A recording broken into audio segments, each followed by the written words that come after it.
Students, now today we will start a new topic of chapter 1 state of industry.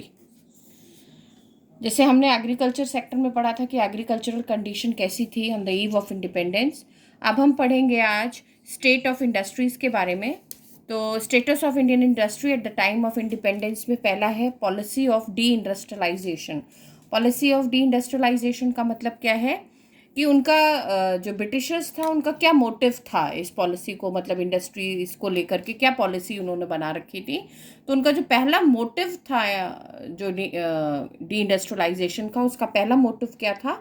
To reduce India to the status of a mere exporter of important raw material for the upcoming modern industries in England.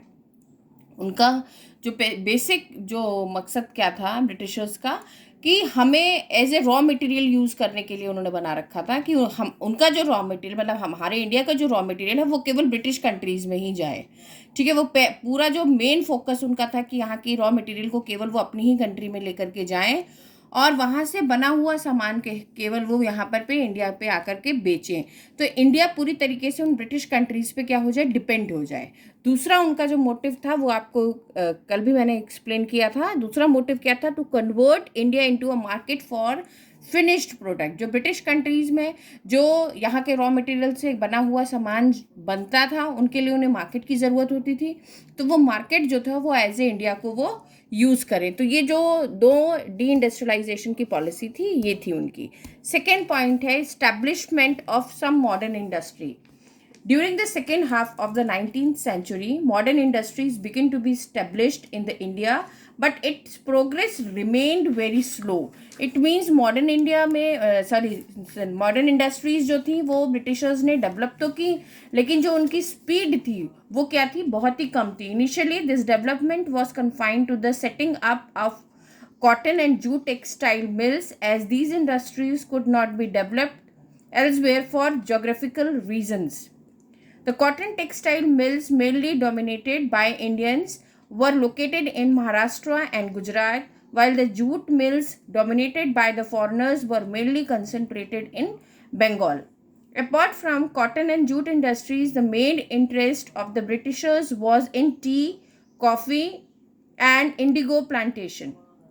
The plantation industries provided endless scope for exploitation of the Indian workers. However, later on, the iron and steel industries began coming up. In the beginning of the 20th century, the Tata Iron and Steel Company, जिसको टिस्को भी कहते हैं, was set up in 1907. 1907 में इसको setup किया गया. A few other industries in the field of sugar, cement, paper also came up after the Second World War. Next point है इसमें lack of capital good industries. अच्छा, consumer goods और capital goods आपको पता है. Capital goods का मतलब क्या हुआ? इंडस्ट्रीज के वाले गुड्स जो भी हमें इंडस्ट्रीज में capital goods industries means industry which can produce machine tools which in turn are used for producing consumption goods. So, however, there was hardly any capital goods industry to help promote further industrialization in the country. Next है exploitation through managing agency system. Indian businessman did not have any experience of the organization of modern industry. The British merchant were called managing agents. यानी कि जो merchant British merchant जो थे वही क्या कहलाते थे? मैनेजिंग एजेंट्स कहलाते थे. Act as promoters in several industries like jute, tea and coal, and charge huge commission for that. The managing agency or a British merchants system promoted by the British systematically appropriated about 50% of the gross profit of the consumer goods industries as managerial remuneration. यानी कि वो 50% जो थे वो अपना gross profit उसमें से कमाते थे, क्योंकि वो क्या करते थे, इन सारी इंडस्ट्रीज को मैनेज करने का काम करते थे. नेक्स्ट है limited role of public sector. Another drawback of the modern industrial sector was the very limited area of operation of the public sector. Public sector was confined only to the railways, power generation, development of means of communication and ports.